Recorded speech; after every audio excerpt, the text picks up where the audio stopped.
Right now, in your kitchen, 14 foods are giving you less than half of what they should. Not because of the quality, because of the order you do things. A single step most people skip without knowing it's there. One food most of you ate this week, cooking nearly doubles the protein your body can use. Raw, more than half passes right through you. Wasted. There's another you've been chopping before you cook. Flip that order, keep a good quarter more of the best of it. One most people boil, then drain. Every time, the best of it goes down the sink. Gone. And one that needs 10 quiet minutes on the board before heat touches it. Most people skip those 10 minutes every single time. For these 14 foods, raw isn't the careful choice. It's the wasteful one. I spent 20 years as a nurse reading lab results. The pattern in this research stopped me cold. 14 foods, most already in your kitchen. Nothing to buy. Small habits backed by published science. Now, none of this replaces your doctor. If you're on medication or managing something serious, check with your physician first. Stay with me through all 14. By the end, I reckon you'll wonder how much you've been leaving behind. Start with the tomato, because the tomato is the one that first made me stop and read the page twice, then a third time. To be sure I had it right, here's the old wisdom, the one we all carry. A raw tomato, sliced with a little salt, is the pure and honest thing. Cook it down into a sauce, and you've cheapened it. Boiled the vitamin C, clean out of it. Well, half right. You do lose some vitamin C to the heat. No argument from me there. That part of the old wisdom holds. But the tomato holds a deep red pigment. It's the very thing that makes it red in the first place. And in a raw tomato, that pigment is locked up tight inside the cell walls, like a good preserve sealed in a jar. Your body can reach only a fraction of it, even from a generous plateful. Heat breaks that seal. Gentle cooking softens the walls and frees the red pigment, so far more of it can actually cross over into you. The Cornell folks measured it plainly in a proper lab. Cook the tomato, and the amount your body can take up climbs, even as the vitamin C dips down. And there's a little kitchen kindness the study almost buried. That red pigment rides on fat. It's a fat lover through and through, so a touch of good olive oil in the pan helps it along even further. No fat in the dish, and a fair share of the good just goes to waste, unclaimed. So the tired old jar of homemade sauce, simmered slow with a glug of oil, is not the cheap version of a tomato. In this one particular way, it's the richer one. The Italians knew it in their hands long before any lab wrote it down. Now don't hear me wrong. I still slice them raw in the good stretches, mind you. A cold tomato off the vine, still warm from the sun, is one of the plainest blessings the soil hands you. But I stopped feeling clever about it, like raw was the higher road. It isn't. Both ways have their place at the table. One word for the whole of it. Simple. Cook them low, cook them with a little fat, and you get more of the thing you came for. That's the tomato. The carrot. Now this one's not about temperature at all. It's about the order you do things in. Nothing more than that. And most folks, myself included for a good long stretch, had the order backwards their whole lives. We all learned it the same way, standing at our mother's elbows. Peel your carrots, chop them into little coins, then drop them in the boiling water. Tidy, quick, and wrong, because every single cut you make opens a new door for the goodness to swim out into the cooking water. Chop first, and you've cut a dozen doors before the heat has even arrived. You boil the carrot soft, then you pour the best of it down the sink, and you never once know what you lost. A team up at Newcastle tested this the plain and simple way. They boiled some carrots cut into coins, and they boiled some whole, chopping them only after they'd cooled. The whole ones held on to a good quarter more of a certain protective compound.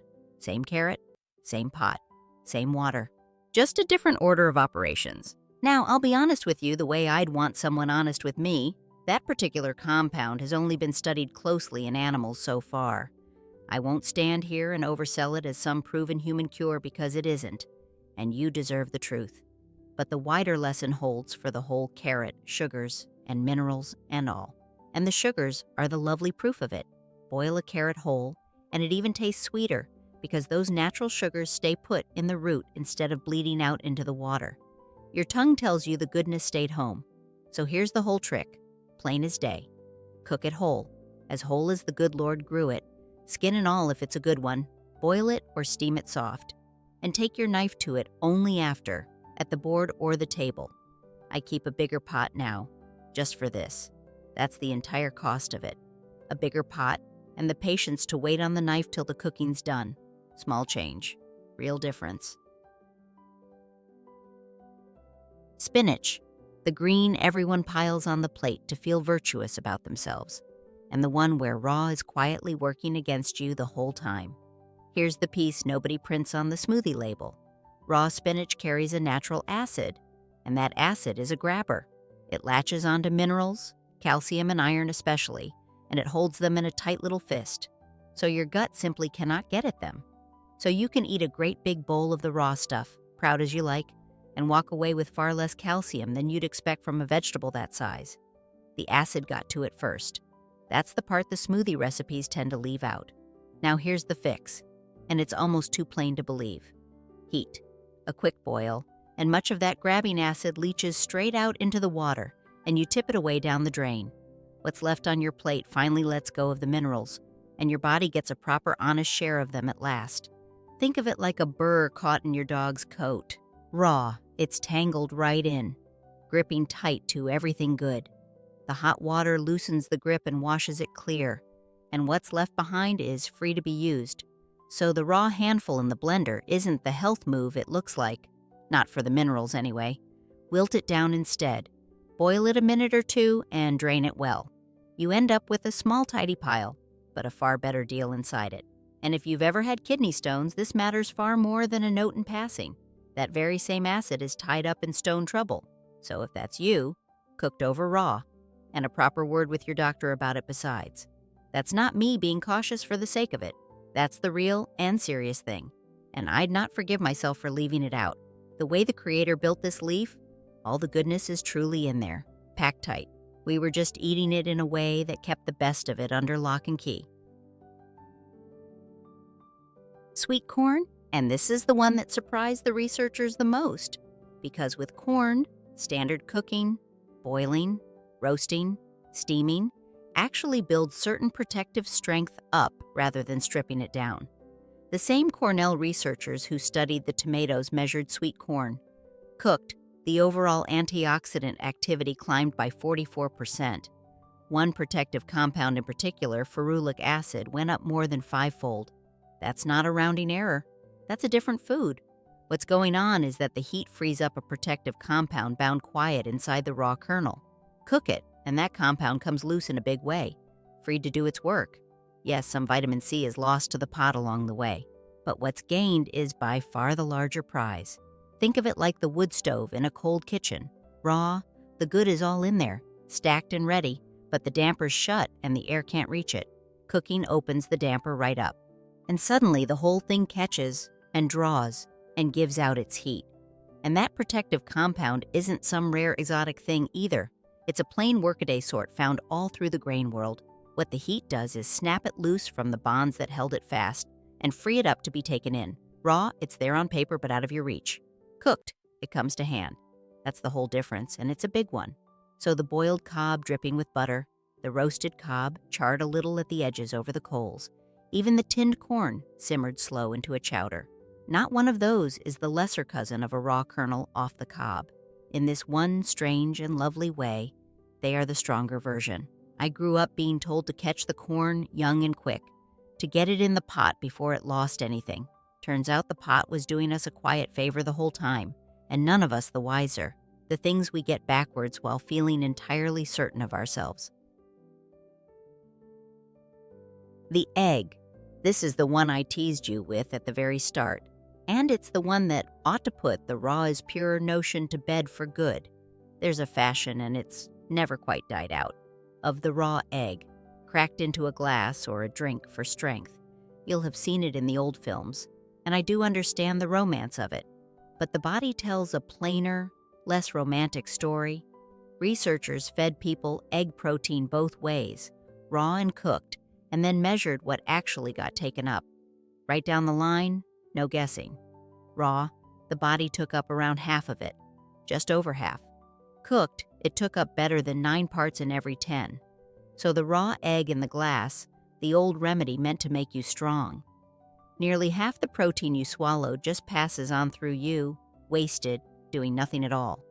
Heat changes that entirely, and the reason is a tidy one.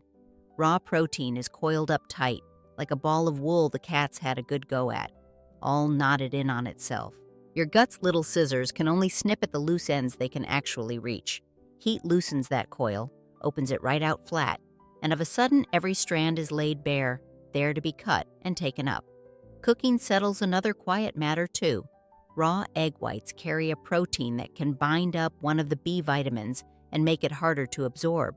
Not a crisis from one raw egg, mind you, but a real issue for those who eat them raw in quantity day after day. Heat undoes that knot entirely, so boil them, poach them, scramble them low and slow in a good pan. Any honest, gentle heat will do the job. The plain cooked egg is one of the most complete foods on all God's earth. We only ever had to stop drinking it raw to prove it to ourselves. Garlic. And this one, dearie, is the one that nearly everybody gets wrong. By a matter of just 10 small minutes. We do it on habit, all of us. Smash the clove flat, chop it fast, and straight into the hot oil it goes. Hissing. Feels efficient. Feels like good cooking. And it quietly wastes the best of what garlic ever had to give you. Here's what's going on that you can't see. Whole garlic keeps two things stored well apart from one another, like the two tubes of a good strong glue kept separate on purpose. Crush the clove, and the tubes break open. The two things finally mix, and they set to making garlic's most studied compound, the sharp and pungent one that's behind most of the research. But, and this is the whole heart of it, the little worker that does the mixing is a fragile thing with heat. Throw your crushed garlic straight into a hot pan, and you kill that worker stone dead before it's had time to finish the job. You end up with only a poor fraction of the good compound. The fix costs you nothing at all but a little patience. Crush your garlic or chop it fine, and then simply walk away. 10 minutes. Let that little worker finish its work in peace, at room temperature, on the board. Once the compound is properly made, it stands up to the heat far better than it ever could before. So the whole order of an evening shifts just a touch, and it becomes second nature quick enough. Garlic's the very first thing I crush when I come in. Then I peel the onions, wash the greens, get the pan warming through, and by the time I turn back to it, those 10 quiet minutes have already slipped by unnoticed. 10 minutes. That's the whole sermon, and I'll not stretch it longer. Crush it, leave it be, and let a little time do the one job the heat never can.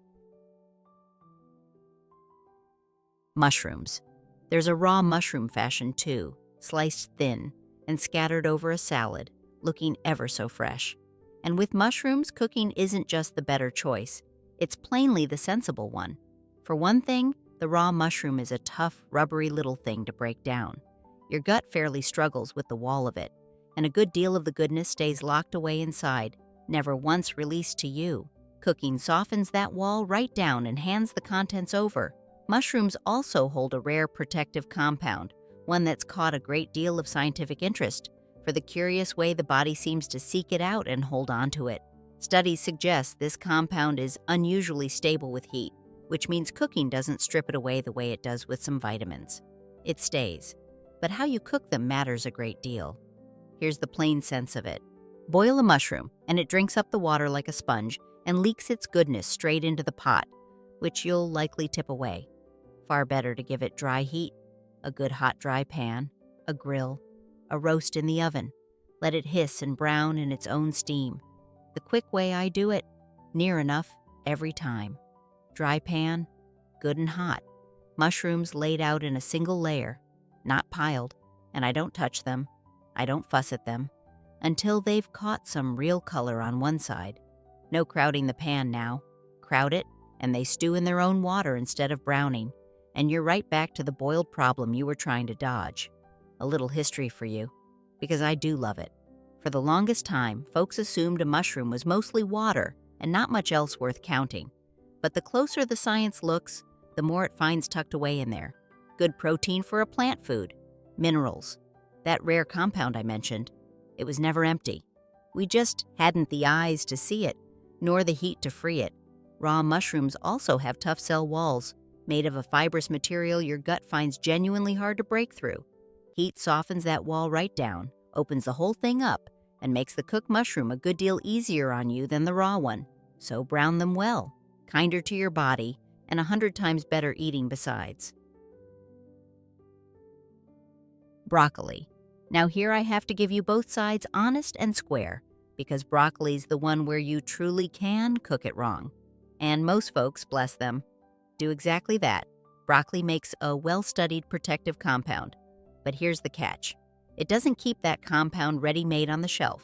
It keeps the parts and a little worker to snap them together the very moment you chew it or chop it. And that worker, same as garlic's, is a delicate thing with heat. So here's the common mistake, the one I see in kitchen after kitchen. You take good broccoli. You drown it in a hard, rolling boil for a full 10 minutes till it's soft and sad and going gray. And in doing that, you've killed the little worker before it ever got to make the compound at all. You've boiled yourself a pale shadow of the thing you grew.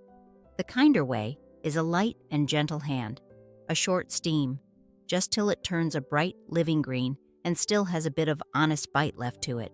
Gentle heat like that softens the broccoli without wiping out the worker. Studies suggest a few minutes of light steam keeps far more of the good than a long, hard boil ever could. And here's a clever little rescue for the times you have gone and overcooked it. A pinch of plain mustard powder, stirred right in after the cooking's done. Mustard carries its own copy of that very same worker, and it'll go and finish the job the heat interrupted. The old cooks knew this in their hands, in their bones, long before anyone in a lab ever gave it a name. So cook it wrong. Cuts two ways with broccoli, and you'd best know both. Boil it down to mush, and you've lost the game. Steam it light, or fix a tired batch with a whisper of mustard, and you keep every bit of what you grew it for. Bright, barely tender, a little snap. That's the mark to aim your knife at. Asparagus, a stalk most people either cook clean to death into limp gray string or serve so raw it fairly fights back at you off the fork. And the truth, as it so often does, sits right in the tender middle. Asparagus carries a whole family of protective compounds tucked in those spears, and research suggests that a gentle cook actually lifts how much of them your body can reach and use. The heat loosens the tough plant structure and lets the good come forward to meet you. It's the same plain principle we keep bumping into. Food after food, the plant builds itself a strong wall around its treasure to guard it. Raw, that wall holds firm, and you come away with only a little of what's inside. A short, honest cook cracks the wall open without ever scorching the treasure it was hiding. The way I like it best, and the way I'd steer you. A hot roast, or a quick sear in the pan, with a little good oil, just till the spears bend soft but don't yet flop over. And that fat isn't there for indulgence, mind. The fat helps carry the fat-loving parts across into you, same as it did with the tomato. A drizzle of oil here is doing real, quiet work. One more small thing, worth the mention. Asparagus is famously a spear that doesn't keep. It starts spending its goodness the moment it's cut, sitting in the shop. So the fresher you get it, the more there is for the cooking to free in the first place. Cook it soon, cook it quick, cook it hot. That's the honest order of it. Don't boil the life out of it now, whatever you do. Long boiling in a big pot, and you're right back to pouring the goodness down the sink with the water. Quick and hot's the way. Bend, but not flop. I ruined more bundles than I care to admit before that one plain rule finally stuck. Kale, the green that had its big, fashionable moment and then wore out its welcome fast. And mostly, I've come to think, because folks kept eating it raw and tough and stringy and calling that a treat with a straight face. Raw kale is a hard, waxy, fibrous old leaf. Your gut has to fairly wrestle with it, and a good deal of the goodness never gets set free from all that stubborn structure. It's a leaf that's fairly begging to be softened before you eat it. A light steam does two kind things at the very same time. First, it breaks that tough leaf down, so your body can actually reach the minerals held inside it. And second, some research suggests that lightly cooked kale may hold a modest edge in one particular area of gut chemistry, though the honest truth is that the science on that point is still building. The main good, though, is in the softening. That part is plain and settled. The trick, and it's the very same as the broccoli, for they're close cousins after all, is that light and patient hand. Steam it just till it goes a deep, glossy, living green and softens under the spoon. Not a long gray punishing boil, bright and tender, not drowned and defeated.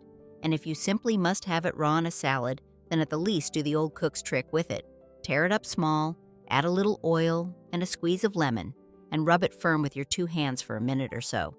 That rough handling starts the very softening the heat would otherwise have done for you. Massaged kale, they call it. Sounds daft as anything. Works a proper treat. So the leaf that everyone up and gave up on wasn't the problem at all, you see. We were just forever serving it in the one single form it does its very worst in. A shame. It deserved better from us. Beans and lentils. And this one isn't a nicety or a clever little tweak. It's the plain difference between food and trouble, because raw or even half-cooked dried beans work against you. Cooked properly through, they're one of the great cheap blessings of any pantry in the land. Here's the plain of it. Raw beans carry natural grabbers of their own, the same sort of grabbing acid family we met in the spinach, and a couple of others besides. They latch onto the minerals and lock them away, and some of them can genuinely upset your stomach something fierce. It's the plant's own armor, you understand, built to protect the seed till its proper time. Proper cooking dismantles that armor piece by piece. A good long soak first, then a good long simmer, till they're soft clean through to the middle, and those grabbers are broken right down. The minerals let go their grip. The protein opens itself up for you, just the same as the eggs did. What was locked and troublesome becomes generous and easy and kind. 2 things I'll press on you here, and I mean them. Soak your dried beans well and long, and then tip that soaking water clean away. Don't cook in it, and cook them till they're truly, honestly soft. A bean that still holds a chalky little bite in its middle hasn't finished the job. And with some beans, that half-cooked state is actually worse for you than raw. So all the way through. No shortcuts on this one. Lentils now are the gentler and quicker of the 2. No long soak needed for most of them, just a proper simmer till soft. And once they're done, both the beans and the lentils give you filling, honest protein, and good minerals for mere pennies a bowl. That's stewardship, to my mind. Making a little go a long and nourishing way, and wasting nothing the good Lord provided. Cooked well, beans have fed whole families through the hardest times there have ever been, for as long as there have been hard times at all. And there's a solid reason for it. Heat is the thing that turns the seed's armor into a supper on the table. The sweet potato. That deep orange flesh is a clue, if you're paying attention. It's the same family of color as the carrots, and it plays by a good many of the very same rules. Cooking is the thing that sets its good loose. Raw, you'd hardly manage to eat it anyway. It's hard and starchy and no friend at all to the stomach. But even setting that plain fact aside, the orange pigment inside, the protective one, is bound up tight in the raw root. Cooking softens the flesh right down and frees that color, so your body can finally take it up and use it. Here's the piece truly worth knowing, though, and few folks do. The how of it changes things.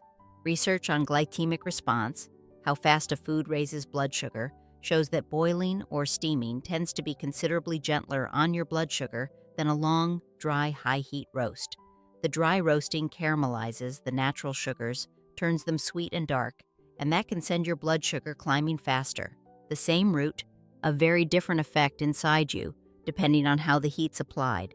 So it rather depends on what you're after that day. Roast them if it's pure pleasure you're chasing, and there's not a thing wrong with that now and again. But if you're minding your blood sugar, and a great many of us watching are, then the humble boiled or steamed sweet potato is the steadier and truer friend to you, and one small kindness for the color. Eat it with a little fat, a knob of butter, a spoon of good oil. That orange pigment rides on fat to get where it's meant to go, just exactly like the tomatoes red did away back at the start. A bone-dry sweet potato leaves a fair share of its best behind on the plate. Now, if you're managing diabetes yourself, this is precisely the sort of small, quiet choice worth raising with your own doctor or a good dietitian. How a food is cooked can genuinely shift how it treats your body. So bring it to them and ask. It's a fine question and a wise one. The ordinary potato. And this, I'll admit, is my very favorite kind of cook it wrong, because the whole trick here is to cook it, and then let it go stone cold before you ever eat it. Sounds like something you'd only do by accident, doesn't it? It's actually the clever move. Here's the small wonder of it. When you cook a potato through, and then chill it right down in the fridge, some of the starch held inside it quietly rearranges itself. It sets and settles into a firmer kind of starch, a kind your gut can no longer break down quick and easy the way it used to. And because your body simply cannot rush it anymore, that changed starch behaves a good deal gentler on your blood sugar. And better still, it travels further on down, right down to where it becomes proper food for the good little tenants living in your gut. Feeding them well is one of the quietest kindnesses you can ever do your own health. We're only lately learning just how much they do for us. Now, you don't have to eat it cold if cold's no pleasure to you. I'll grant you that. Research suggests that once the firmer starch has set in the fridge overnight, some of it does hold when you gently warm the potato back through, though reheating does undo a portion of it. Cold is still the better deal, but the cook and cool step alone is already well ahead of a freshly cooked hot potato eaten straight from the pot. So, the leftover potato salad, the cold spud sitting in the bowl from yesterday's pot, that's not the sad, tired end of a good potato at all. In this one particular way, it's the wiser, better version of it. My grandmother, well, or was it my aunt, the one with the sharp tongue and the good garden, used to say, waste not, want not. Turns out the science has finally caught up and agreed with her. Cook, cool, keep. 3 plain little words. And the tired old leftover quietly becomes the wiser choice on the table. And we'll close out the whole list with the plain, humble green bean, because it makes the entire point of this video in one modest little vegetable better than any of them. We've all had it drilled into us. The greenest, the crunchiest, the most barely cooked bean is the very healthiest one. And for the water-soluble vitamins, there's some real truth sitting in that. I'll not take it from you, but it isn't the whole truth. And the whole truth is what we're after here. Because when researchers actually go and measure the antioxidant strength of green beans after cooking them, some methods hold it perfectly steady, and a few even nudge it up a little higher. The heat softens that tough pod and lets more of the buried good come within your reach. Raw, a fair amount of it never once leaves the bean at all. The steadiest way, and it holds true right across near enough all the greens we've talked through today, is to keep the water out of it. Steam them, roast them. Rather than boiling them half to death in a great pot of water they'll only ever bleed their goodness into. Little water, gentle heat. That's the rule to carry home from all of this, and I'll grant you the fair exception because I promised you honesty all the way through. If it's the vitamin C you're chasing, the tender raw bean does hold a touch more of it. Some goodness truly does prefer the cool. So the wise cook keeps a little of both on the table.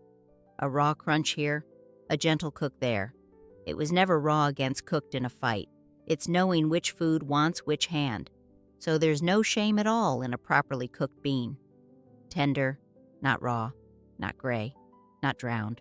The idea that heat is always and forever the enemy of goodness, that's the notion I most wanted to set down gently by the time we reached the end of today, because that's the one thread running clean through all 14 of them. Fresh and raw isn't a law of nature, handed down from on high. It's just a habit, a comfortable one, and for a good many of the foods on your plate, it's a habit that's been quietly shortchanging you all along. So let's gather it all up, plain and simple, the way I'd want it gathered for me. Cook your tomatoes and add a little good oil. Boil your carrots whole and take the knife to them only after. Wilt your spinach down and cook your corn good and hot. Cook your eggs, don't drink them raw. Crush your garlic and give it its 10 quiet minutes on the board. Brown your mushrooms in a dry hot pan and steam your broccoli and your kale with a light and patient hand, never a heavy gray boil. Roast your asparagus and your green beans instead of drowning the poor things. Cook your beans and your lentils all the way through to soft. Steam your sweet potato with a little fat alongside. And cook your ordinary potatoes. Then let them go good and cold. Not one single thing on that list costs you money. Most of them save you effort, or a bigger pot at the very most. And that's the part I love the best of all. Good health, more often than not, hides itself away in the small, ordinary habits. Not in anything at all you have to go out and buy. And I'll say the important thing one more time before we part, because it has surely earned the repeat. None of this replaces your doctor or your medicine or a proper honest conversation with someone who knows your own particular body. This is food, understood a little better than we did yesterday. If you're managing something real, you bring these ideas to your doctor, and you set nothing aside on my say-so alone. Now, here's my question for you. Over the garden fence, of all 14, which one did you have most wrong all this time? And which habit are you going to go and change first? Tomorrow, the garlic, or the carrots, or the cold potato? You tell me, right down there in the comments. I read them, everyone, and I learn a good deal from you, as much as you ever do from me. And if a little of this was new to you today, then do stay a while longer. There's a whole shelf of these small kitchen truths I'm working my way through, one at a slow and careful time. Subscribe and come walk the beds with me again next time. Until then, you take good care of the body you were given to look after. Cook with a little more understanding in your hands and a little more gratitude in your heart for what the good soil provides. And may the Lord keep you well and healthy. God bless.